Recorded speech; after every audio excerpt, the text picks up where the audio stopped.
Eating healthier is easier said than done. I know that for a fact, but it's definitely possible with discipline and guidance. Lifestyle medicine and physician Dr. Dex Macalintal join us via Zoom to answer common questions about plant-based diets. It's a beautiful day. It's a beautiful day, Doc Dex, rather. I got excited. Yes, it is a beautiful day, Ferdy. And Thank you so much for joining us this morning. So I've got a lot of questions because I'm totally into plant-based meals. Okay, I wouldn't say I've got a plant-based diet, but I like plant-based meals. What are the benefits of plant-based meals or diets?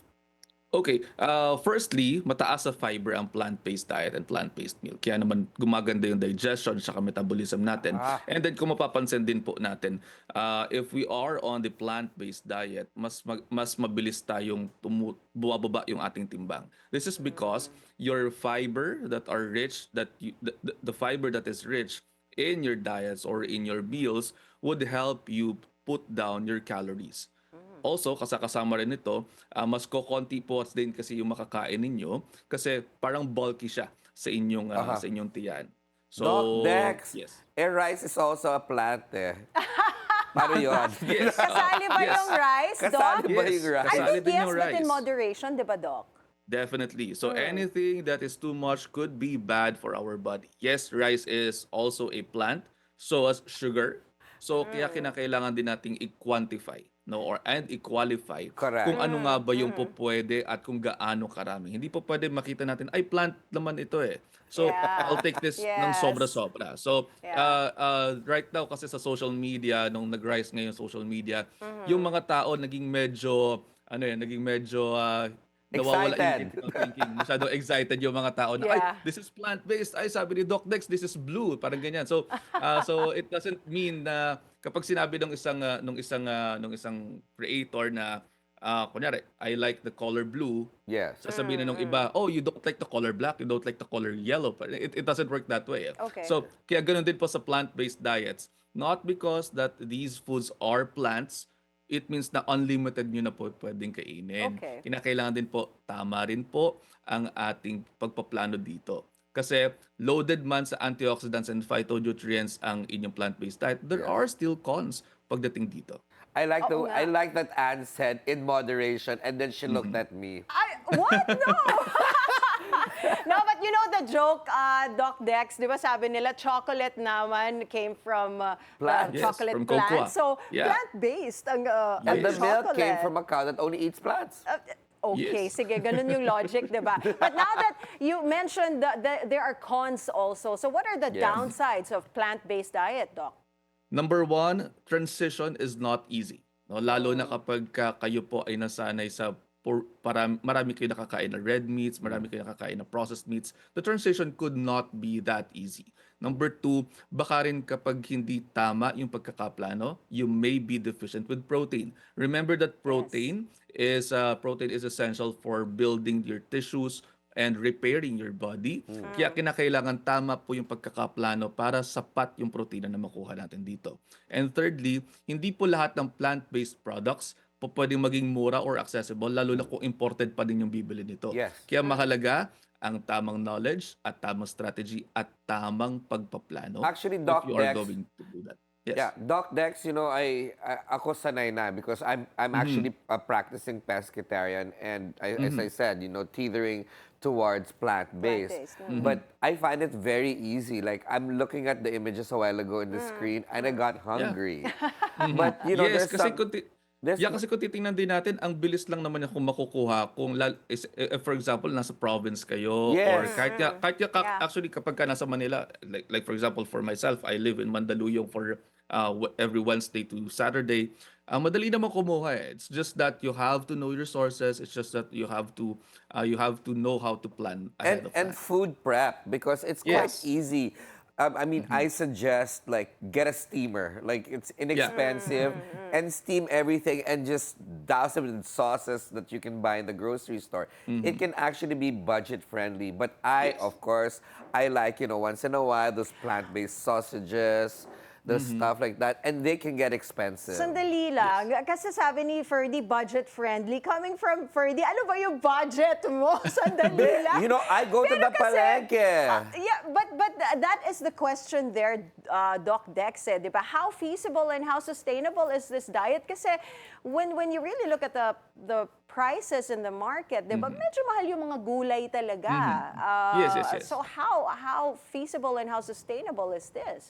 Well, this is feasible and sustainable, no? Pero kasi yun nga, hindi naman kasi kinakailan all or nothing. When you say plant-based diet kasi, hindi naman sinasabi gulay na lang kainin mo. Yeah. You can also eat occasionally meat, no? Pwede kasi you start with plant forward, pero most of your foods should come from plants. Gulay, Plant prutas, whole forward. grains, nuts, seeds, and legumes. All of these, just majority of the food that you're gonna take would be coming from plant sources. So Okay. totoo lamang po, mas sustainable nga siya kapag hindi nyo pinipilit. Just make it fun, make it masarap, make it familiar.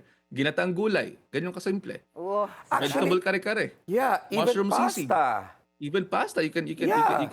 eat pasta. Like Doc Dex, I make plant-based bolognese sauce. really? Patikim Ay, naman sige, ako. dali. Using plant-based meat.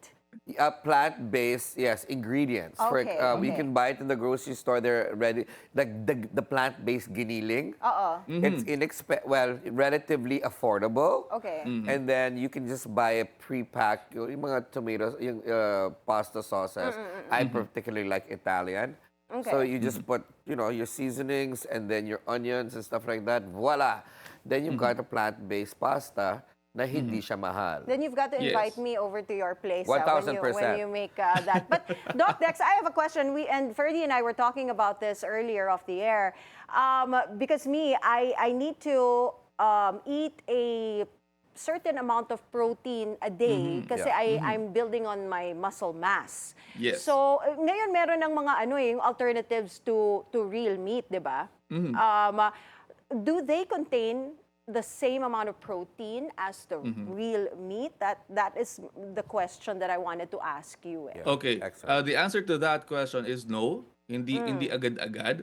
At you also have to take a look at the label. No, you Okay. just check the label kung ano yung nakasulat sa label and you go straight to the protein. But before that, no, or bukod doon, kinakailangan tingnan nyo rin po kung ano yung nakasulat doon na iba pa nilang ingredient, lalo yung mga lalo itong mga nauuso nga na mga meat substitutes. Kasi minsan para maging mas malasa, naglalagay po sila ng mas maraming sodium. Aha. So, ang problema dito ay maaari pong tumaas ang sodium intake ninyo, defeating the purpose because your plant-based diet is really geared towards having a healthier you. So, ibig Yes. sabihin, kinakailangan contain pa rin po natin ito pong mga nutrients na to, na yung mga sodium low para hindi po tumataas yung inyong blood pressure. Kasi kung ganon, it's better that you just go to the palengke and purchase your tofu, purchase Right. yung munggo, your chickpeas, your nuts, your seeds. Kasi kung budget meal lang ang problema natin, say for example, you get munggo with malunggay, you Yeah. get your protein and iron in one na eh. Diba? So yun. Yes. Doc Dex, one question, because, there's two schools of thoughts about, about these prepared vegan or plant-based substitutes, like, like the burger patties and Yeah. what have you. They're highly processed. How Yes. safe or nutritious are they? Yeah. Okay. How safe? Number one, we can only surmise, no? And we can only speculate kung safe ba talaga sila. Kasi kinakailangan makita din natin yung label. Sabi nga natin, kung tumataas yung sodium content niyan, these are still processed and you have to consume them sparingly pa din. Correct. Ito, What's an mga meat acceptable substitutes. percentage, Doc Dex, of sodium in the ingredients? Yeah. A Okay, percentage. okay, if you are going to see the percentage kasi sometimes it's not included in the label eh. Pero ang safe dyan dapat nasa mga 10% lang. So meaning hanggang 200 milligrams lang dapat 'yan. 200 milligrams. Yes, Okay. 200 hanggang 200 milligrams lang dapat yun nasa label because if you are hypertensive, if your blood pressure is a little bit on the far end o yung sa tumataas na, nagbo-borderline na, kapag ka ganyan yung inyo pong sodium allowance would be just 2,000 milligrams eh. So yes, nag-iba kaya siya. Yes, kung gano'n, titingnan niyo po maigi yung ano, yung food label. Kasi kung ang sinasabi do'n sa food label ay mataas itong sodium content nito, tapos tingnan niyo po per serving, no? So baka Right, maubos per natin yung serving. buong pack, tapos 3 servings pala So yon. true. So you multiply it by 3, 'di ba? So Yeah, yeah. you really have to be mindful when doing this. So I suggest if you want to go plant-based, you start with the palengke. Yes, So I diyan love muna it. kayo pumunta. Anne, Yeah, pinaka-basic dapat. do you go to the Yeah, palengke? Yeah. basic. Of course I do. Fantastic. What about metabolism, Doc? How does this diet affect people's metabolism? Very nice, no? Very nice question, Ferdy. Kasi ang plant-based diet, nakakatulong talaga ito sa metabolismo sapagkat itong mga fiber nga na nakukuha natin, malaki yun na itutulong nito sa metabolism natin. Also, if your food is very, very high in fiber, maaari itong makatulong na bulky siya sa tiyan. Kaya kapag kayo ay kumain, no? Say for example, kumain kayo, inuna po din niyo yung inyong mga gulay, no? Yung fiber-rich foods, hindi ba siya doon tumataas ang inyong glucose spike? At ito ay nakakatulong sa mga taong diabetiko. At sabi nga rin po sa mga pag-aaral, kapag mataas ang fiber intake natin, nakakatulong din po ito sa inyong mga hypertension, sa inyong mga cholesterol. Kaya metabolically speaking, mas nakakatulong ito sa mga pasyente natin. This one, no, sa okay. lagi natin sinasabi, nakakatulong ang plant-based diet. Or ako mismo, sa mga pasyente ko, nire-recommend ako talaga ito. At ako mismo yung gumagawa ng plano for them. Wow. Doc Dex, can anybody just switch to a plant-based diet or kailangan to consult a nutritionist talaga? Right now, no, dahil sa dami ng impormasyon nakikita nyo sa internet, I would suggest that you consult a nutritionist para nang sa ganoon ay maging seamless yung transition ninyo.